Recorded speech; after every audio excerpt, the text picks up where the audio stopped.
I'm a guardianship specialist And from your with employment, Health and Human Services. are you familiar with the case of Ms. Jada Ventura? Yes. And how did the Health and Human Services become involved with Ms. Ventura? She was in conservatorship with CPS and aged out. So it was a referral by CPS. Okay, and what was the date of that CPS referral? April 7th, 2025. Okay. Today's courtroom dives into guardianship, special needs trusts, and a judge laser-focused on protecting vulnerable wards. Millions are mentioned, disclosure is questioned, and accountability is demanded. Who controls the money and who answers?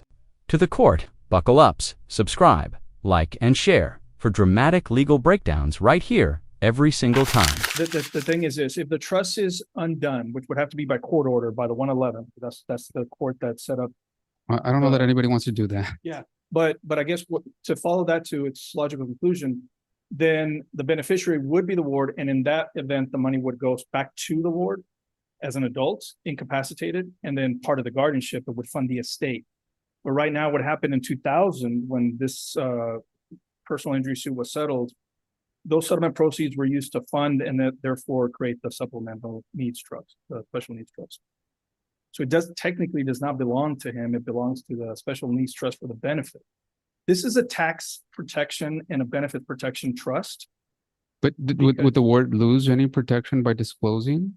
Well, no. And if the court orders, I'm sure we could get the court a balance of what is in that special needs trust. Typically, Judge, they don't. So the way the IRS works on these settlement proceeds is, in order to protect him from his Social Security benefits, it's put in a special needs trust, or what they call supplemental needs trust. And this one's called a supplemental needs trust. But it's used to provide benefits that Social Security won't cover. But if we were to undo that trust, then Mr. Soto would lose those Social Security benefits, all his medical, all his whatever care he's given under Social Security. So typically, those special needs trusts don't go down considerably because by law, they can only supplement what Social Security doesn't cover. Unless it does, and that would require disclosure. You see, in a perfect world, that you're absolutely right. In an imperfect world where lawyers sometimes take advantage of wards, disclosure would be necessary. So you're right on all counts. You're completely 100% right as to the tax benefits and the IRS situations and the funding of the special needs trust being in the best interest of the ward. From the court's perspective, the question the court has and must always answer is how to protect the wards under the court's supervision. Well, either he doesn't need a guardian of the estate and just a guardian of the person, which would be what happens typically when somebody's just receiving Social Security benefits, or the court orders that the trustee, which is, and I can't think of the name right now of the financial institution, but to provide the court the annual, because they do have to file an income tax return to show what is on account. It's considerable, Judge. I think it's over in excess of 1.2 million, I think, the last time that I reviewed. And I guess the question, the answer to my next question could have been not the appointment of a lawyer as, or maybe that lawyer, but a lawyer as co-guardian, but flesh this out for the court, Mr. Tamez. How would this court, or how should any court prevent that situation from reoccurring, but for disclosure? In other words, the appointment of a co-guardian of the estate when perhaps it's not necessary. In other words, given this situation, how do I prevent a reoccurrence? That's why we're here. That's why you're here. That's why you were appointed. That's why Mr. Romero was appointed. This is what is pressing on the court. How does the court, other than disclosure, prevent? And I guess, I mean, it wasn't my order, right? I'm just coming in trying to figure stuff out after the fact that it was ordered. But I don't want it to happen again. Well, Judge, I'm open to the court's suggestion. I think legally would be part of the concern and issue. I can see that because it is a substantial amount of money. Yeah. But legally, in the legal context, we do have the special needs trust that was created. whether the prior attorney recognized that or not, Yeah. That's. But there are funds coming off of the special needs trust used for the benefit of the ward every month, every year. Yes, sir. But are those amounts disclosed? Not in the annual report, but They should be. we could supplement that. I'm going to deny them all I mean, if they're funds being used for the benefit of this ward, he does have income or something that should be listed. Well, I mean, 'cause I guess the too, question is, so, and the problem you're going to have there, and I promise you this is going to happen. The very next time the Office of Court Administration comes and does a complete audit, we're not gonna pass scrutiny because at time one, there's a million whatever. At time two, and now it's at zero. So now the inference is you've gone out and spent $1 million. That's exactly what that report is going to show. Your Honor, just to I guess to answer that question, we can disclose the bank statements. It's just that in the reports, usually the guardian will receive the money and then make the payments. In this case, the guardian does not receive the money, but everything is paid through the trust. And so I can't put in the report, oh, I received X amount of money and I paid X amount of money, because that's not the way it happens. But we can certainly do what you're asking. I think what you're asking for us is just to disclose the bank statements, and we can do that. But it's just in the report, I cannot put that Ms. Cruz received the money because she does not. And that's why the report is a little bit weird because of that fact. I cannot report that she received any money because she doesn't receive any money. Well, then find a category and plug it in, or create a new category where she absolves herself of liability, but discloses. I mean, in any event, she is guardian of his estate, so she still bears a duty and responsibility to at least stay on top of it, although she receives none of it. But at least that way she can definitively show that under her care, trust, as guardian of the estate, everything has been managed well, even though she's not in charge of it. But see, now that we have an initial inventory and accountings that show over $1 million, and now you're showing zero, it ain't gonna pass Austin.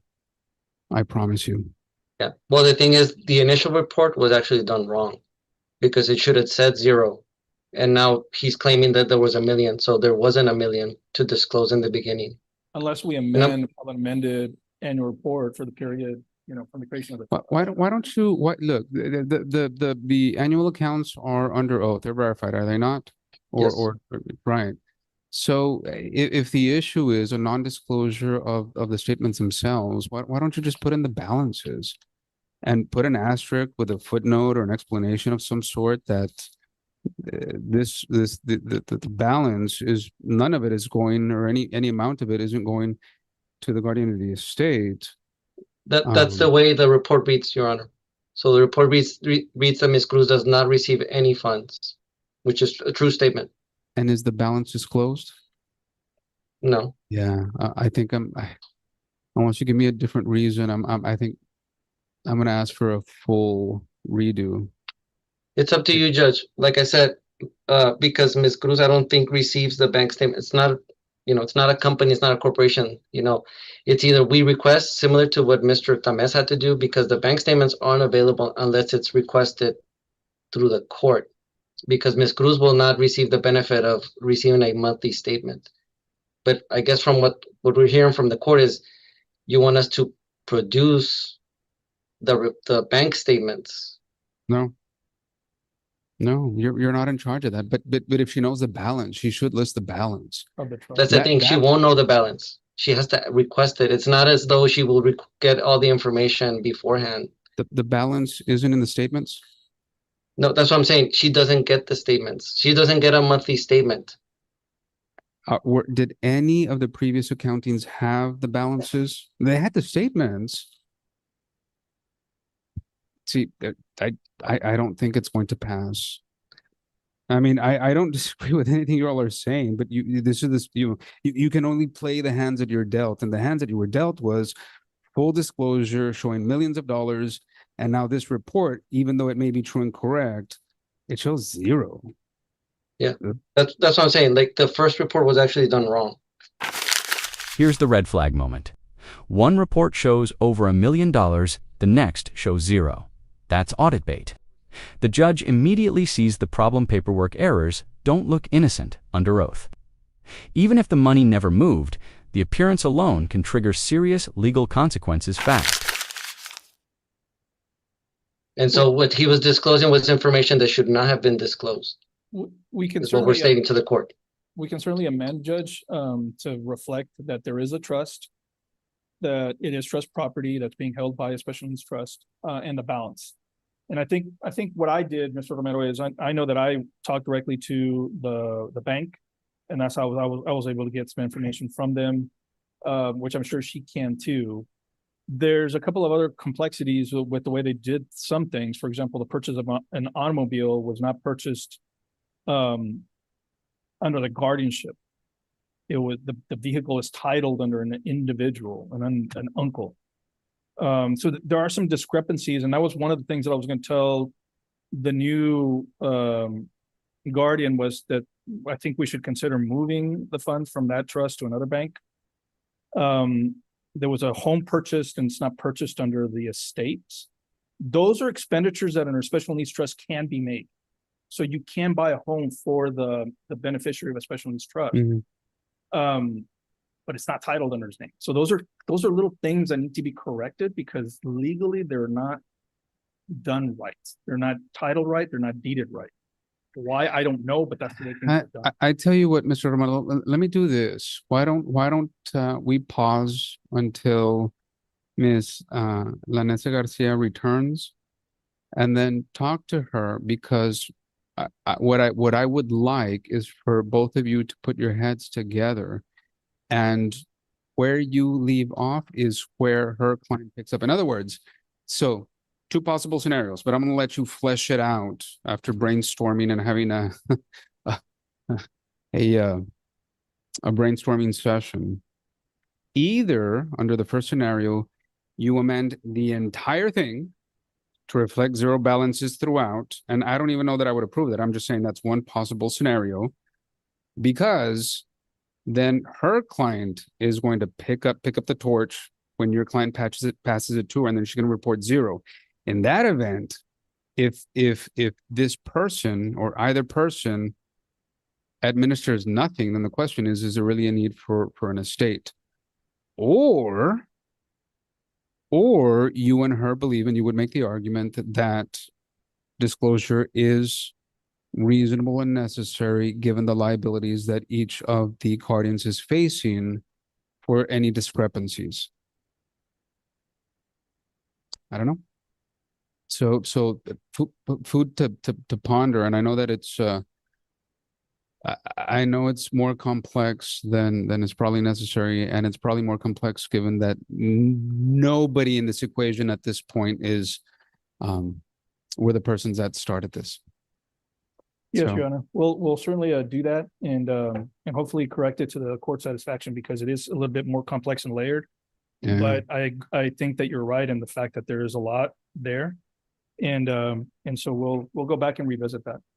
Would you care to give us another? Yeah. And I'll talk to Ms. Garcia as soon as she gets back. Give us a setting in 30 to 60 days. Well, 45 to 60 days, please. Now the judge pushes for a fix. Amendments, consistent reporting, and coordination between outgoing and incoming guardians are required. This isn't about blame, it's about preventing future liability and protecting the ward. Guardianship isn't symbolic. It carries real duties, oversight, and accountability to the court. And while that date comes, just maybe I could say it a little bit better. Whatever your decision is, whether it's door 1 or door 2, make sure that that door isn't inconsistent with what Ms. Garcia's client wants. You see what I'm saying? So don't put Ms. Garcia in a position to say, I would have elected door 1 and you chose 2, option 1 versus, you know what I'm saying? So just make sure it's consistent, so that wherever you leave off, Mr. Romero, Ms. Garcia's client will not object to picking up where your client leaves off. Well, maybe I can add something that may be beneficial at this point, Judge. So one of the things that I encountered with this particular trust was the fact that they were buying, for example, a vehicle, right? So Lorenzo's mom or the ward's mom says, I need a vehicle. That's fair under the supplemental needs trust. Right. So they buy it, they get the funds, they buy it, but the title is not under the guardianship, right? So the house, it's not deeded under the guardianship. So one of the things that there would be a need for a guardian to say, wait a second, if you're going to request money to improve a bedroom because he needs a bedroom for his needs, right? Which is fair under special needs trust, then there would still have to be somebody that would advocate on behalf of the ward, receive those funds, or possibly see that those improvements or those items were purchased. So perhaps you're right. I think that maybe we can't completely just say, well, it's in a special needs trust, it's not guardianship money, but there might be some things that a guardian of the estate would have to review and to prosecute on behalf of the ward with the trustee. In this case, I think there's a better trustee. I've worked with other trustees in special needs trusts that are excellent. That's all they do.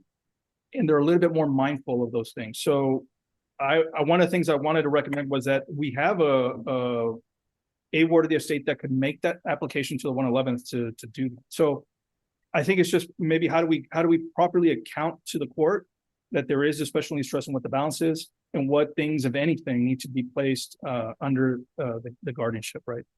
I think you are swimming in the right direction. Okay, we'll do. The next available judge is December the 9th or December the 11th. Any objection to the 9th, Mr. Thomas? I don't believe so, Judge. Mr. Romero? Checking, Your Honor. Hold on. We'll prefer the 11th, Your Honor. December the 11th At 2 p.m. any objection, Mr. Thomas? December the 11th. Oh, no, I can be here. Mr. Romero, any objection? No, Your Honor. So ordered, and I see no person has any vacation letter on file yet. All right, very good. Any other cases for Mr. Thomas? No, Your Honor. For Mr. Romero? No, Your Honor. It's good to see you both, as always. Have a great day. Thank you, Your Honor. Maria Angelica Lamont. And how are you employed? I'm a guardianship specialist, And from your With employment, Health and Human Services. are you familiar with the case of Miss Jada Ventura? Yes. And how did the Health and Human Services become involved with Miss Ventura? She was in conservatorship with CPS and aged out. So she, it was a referral by CPS. Okay, and what was the date of that CPS referral? April 7th, 2025. Okay, and how old is Miss Ventura? She's 18. Okay, and is she currently residing in Webb I'm sorry, County? I missed that. I'm sorry, how old is she? She's I'm- 18. 18. Understood. Thank you. And is she currently residing in Webb County? Yes, she is. And does she own any property? No, she doesn't. Okay, and what is her monthly income? $342.33. Okay, and is that from Social Security? No, it's from a program called In-Kind Support and Maintenance. Okay, and is that the only income she receives? This is the only income she has. Okay, and in your opinion, is she indigent? Yes. And have the events necessitating the need for guardianship occurred within the last 6 months and continue to this date? Yes. And do you believe these are isolated instances of neglect or bad judgment? No. And can you tell the court the exact nature of Ms. Ventura's incapacity? Well, she's diagnosed with autism, autistic disorder, and intellectual disorder, moderate to severe. And based on your observations, in your opinion, is Ms. Ventura able to properly take care of herself? No, she needs assistance. And what kind of assistance? Why is she not able to properly take care of herself? Well, she requires supervision, prompting to get her daily skills done. assistance with medication maintenance, managing your benefits, acquiring clothes and food. And have the parental rights of the parents of Ms. Ventura been terminated? Yes, And does Ms. Ventura have any other family members? she does have a sister, an older sister, and she has a younger sister. Okay, and just to make the court aware, her sister is also under guardianship with the Health and Human Services Commission. Is that correct? Yes, that is correct. Okay. And does Ms. Ventura have any other family members that you are aware of? No, And have you executed and filed an affidavit stating that notice of this guardianship proceeding has been given to all known family members? yes, And in your experience, what is the nature of involvement of any family of the proposed ward? there is none. Okay, so is it safe to say that no family has come forth in contacting you about assuming guardianship of Ms. Ventura? Correct. Okay. And are you asking this court that the Health and Human Services Commission be appointed guardian of the person of Ms. Ventura? Yes, Do you feel it's in her best interest? I do. Is the Health and Human Services Commission qualified to act as guardian? Yes, Is the Health and Human Services Commission required to post a bond? no, And are you prepared to take an oath on behalf of the Health and Human Services Commission? yes, I am. Your Honor, at this time I'll pass the witness. Mr. Warstack? Very briefly, Your Honor, Ms. Lamont, do you remember we spoke on August 4th, 2025 about this case? Yes, And I interviewed you about the proposed ward and asked you several questions related to the application. yes. Has anything changed? Have any of your answers changed to the questions that I asked you since that date? No, I pass the witness, Judge. Any other questions for Ms. Lamont, Ms. Bonilla? No, Your Honor, no further questions. We would just ask the court to take judicial notice of all documents in this case file, including Exhibit A, which is the determination of intellectual disability, Exhibit B, the affidavit of the guardianship specialist, Exhibit C, which is the affidavit of the CPS caseworker, and Exhibit D, which was the order of termination of parental rights. All right, Mr. Warstack, your report and recommendation, please. Your Honor, on, let's see, August 4th, 2025, I filed a written report in this proceeding, which speaks for itself, but I will summarize my conclusions and recommendations. And that is based on my work performed in this case, including meeting with the proposed ward personally. I believe that she is totally incapacitated as defined by the Texas Estates Code, that it is in the best interest for a guardianship to be in place for the proposed ward. I'm not aware of any less restrictive means or alternatives that would adequately protect her. And I have no objection to and recommend the appointment of the Texas Health and Human Services Commission as the guardian of the person of the proposed ward as requested in the application. You reminded the court. Thank you for that, Mr. Warstack. First question to you, Mr. Warstack. Anything that the court should know regarding fees? Well, my understanding is that the department does not pay ad litem fees and that I have to apply to Webb County to pay my fees in this case, Judge. Yes, and if you are due and owing any amount, I tell you what, so would you like to make a request? I've kept track of my my time in the case, Judge, but I haven't put together an application for fees. I had my secretary call the district clerk's office and ask what the procedure was, and they said that the case had to conclude and then I could file an application for payment. If you want to make the request, I can put you under oath and you can put whatever you want on the record. That's fine, Judge. All right. Would you raise your right hand? Do you solemnly swear or affirm that the testimony you will provide in this case will be the truth, so help you God? I do. You may lower your hand. Mr. Warstack, on fees, what would you like the court to know? Judge, I was appointed in this case back in June of 2025. I performed work including reviewing the application for the appointment of the permanent guardian of the person of the proposed ward. I read and reviewed all of the other documents delivered to me by the applicant's attorney. I've read and reviewed the docket sheet for this proceeding. I filed an answer for the proposed ward on or about July 28th, 2025. I sent a request for documents and information to the applicant's attorney on or about July 28th, 2025.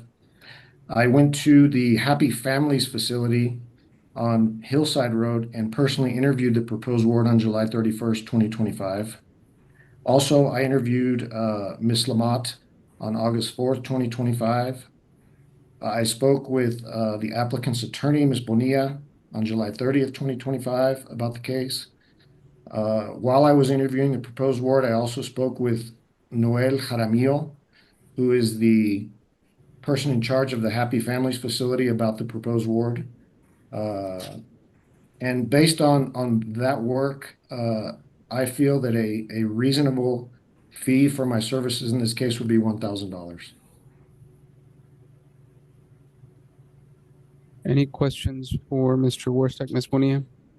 No, Your Honor, no objection. All right, thank you, Mr. Warstack. Mr. Warstack, I had brought up an important point, and I made a note, and I forgot to ask before ceding the floor to him. But Ms. Lamont, have you or has someone within your department considered any lesser restrictive means for the proposed ward in this case? Yes. Yes, we usually consider family, friends, and there is no one else. And no one has come forward wanting to be a guardian for her.